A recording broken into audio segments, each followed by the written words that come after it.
She never imagined she'd be caught. Not like this. Not here. Jasmine Carter sat in the plush nursery of the sprawling Connecticut estate, gently rocking baby Emma back and forth in a soft, rhythmical sway. Her blouse was open just enough to allow the tiny girl to nurse, her little hands curled against Jasmine's chest like she belonged there, like this was her mother. And for that brief, quiet moment in time, it felt that way. But then the door creaked open. Standing in the doorway, stunned, was Ethan Walker, business tycoon, founder of Walker Tech, and one of the richest men in New England. The man who hadn't been home in days. The man who barely spoke to Jasmine beyond polite morning greetings. The man who had no idea what he was walking into. She froze. Her breath caught. Emma continued nursing, completely at peace. But Jasmine could feel her world crashing down around her. Ethan's voice cut through the heavy silence. "What are you doing?" She blinked at him, guilt and fear pouring from her face. "Mr. Walker. I can explain." His expression was unreadable. His hands were clenched at his sides. His eyes flickered from her face to his daughter nestled against her chest. "Explain now," he said, cold but quiet. "I didn't mean any harm," Jasmine said, heart racing. She wouldn't stop crying. It had been hours. "I tried the bottle, walking her around, singing, everything. But she was in pain, and nothing helped. So I did the only thing I knew might soothe her." He looked at her, silent. "I lost my baby last year," she whispered. "Her name was Maya. Stillborn. I still produce milk. I donate most of it to the local NICU. I never thought I'd use it again, but Emma was suffering. I just couldn't watch her suffer." She finally looked up at him, tears clinging to her lashes. "I know you didn't hire me for this. I know I crossed a line. I'm sorry." Ethan didn't speak. His face was tight, conflicted. And then, without another word, he turned and walked away, closing the door behind him. Jasmine's heart shattered. She packed that night. Just in case. This job wasn't just a paycheck, it was her brother Jacob's tuition, her mother's medication, and her last thread of stability. But now she was sure she'd overstepped. Sure she'd be gone by morning. But morning came. And the knock came, too. Soft. Hesitant. She opened the door to find Ethan standing there, 2 mugs of coffee in his hands. He didn't speak at first. Just offered her a cup. "May I come in?" Jasmine blinked, unsure, but stepped aside. He entered, slowly, like someone who wasn't used to asking for permission. They sat. Silence again, thicker now. Then, he finally spoke. "My wife, Allison, died giving birth to Emma. We tried for years. IVF, surgeries, specialists. Allison wanted to be a mother more than anything in the world." His voice caught.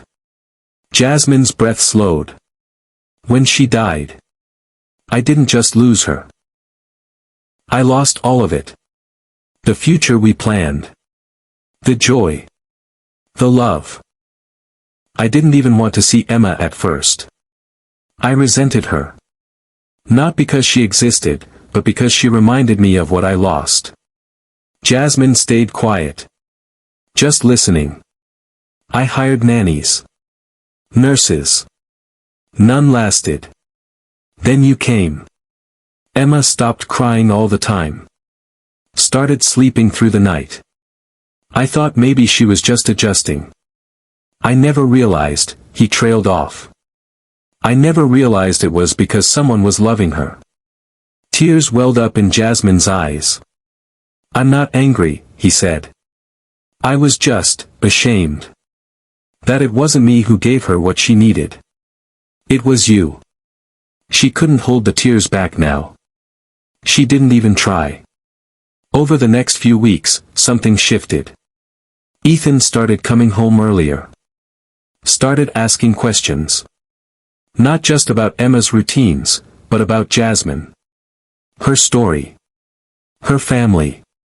She told him about her life in Atlanta before moving to Connecticut.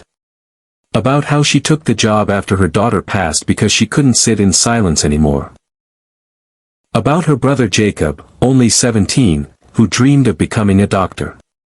About her mother, Rosa, who battled rheumatoid arthritis every day but still managed to send Jasmine scripture and prayers by text every morning. Ethan listened. One night, after dinner, an awkward yet oddly comforting meal they shared in the kitchen instead of alone in different parts of the house, he asked her something that startled her. "Why do you stay?" She blinked. "Stay. You've been through hell. You're doing more than you were hired to. Why not leave?" She smiled softly, brushing crumbs from Emma's bib. "Because love doesn't clock out, Mr. Walker. And that little girl? She feels like mine in ways I can't explain." Ethan didn't respond. He just stared at the little girl in Jasmine's lap with an expression she hadn't seen before. Something like longing. Something like guilt. Something like love. The next day, Jasmine came downstairs to find Ethan holding Emma for the first time, really holding her. Reading a children's book. His voice awkward, but present. She watched from the hallway, tears stinging her eyes. From that point on, their dynamic changed. They started doing everything together. Grocery runs. Doctor's appointments. Walks in the park. To the outside world, they looked like a young family. And for the first time, Jasmine didn't feel like an employee. She felt like a partner. A mother. Something real. Of course, not everyone understood. When Ethan's sister, Meredith, came to visit from Boston, the tension was palpable. A tall, sharply dressed woman with a tongue like a dagger, she greeted Jasmine with a tight-lipped smile and thinly veiled judgment. "So you're the nanny," she said, her tone laced with implication. Jasmine smiled, undeterred. "Yes. I take care of Emma." Meredith raised an eyebrow. "And apparently, more than that." Ethan stepped in quickly. "Meredith, enough." But the whispering didn't stop.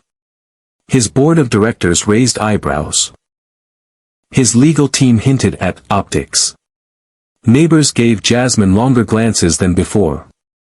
One night, over wine on the back porch, she asked him the question that had been haunting her. "Do you regret letting things go this far?" He looked at her, long and steady. "No. I regret not seeing you sooner." Then, almost whispering, "I regret not letting you save me sooner."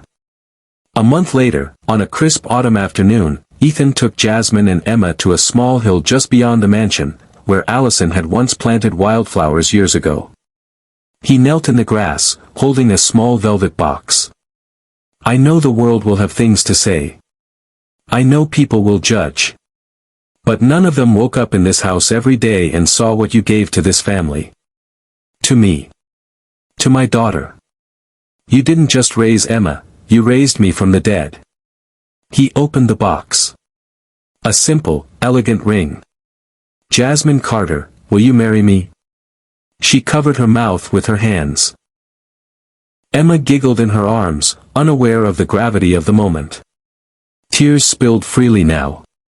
Yes. 1,000 times yes. They married in a quiet ceremony, no press, no spectacle. Just family, close friends, and the little girl who brought them together. Jasmine moved from employee to wife. From nanny to mother. From grieving soul to healer of hearts. And Ethan, once a man buried in pain and guilt, found joy again. Laughter. Life.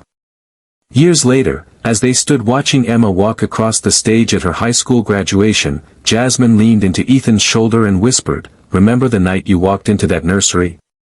He chuckled. "You mean the night I thought I was going to fire the love of my life?" She smiled, her eyes misty. That was the night we both got reborn. And Ethan, with tears of his own, kissed her forehead and whispered, "Best accident of my life." Because sometimes, the people we least expect become the ones who change everything. And sometimes, the love we think we've lost forever comes back, in the arms of someone who was never supposed to stay. But did. Forever.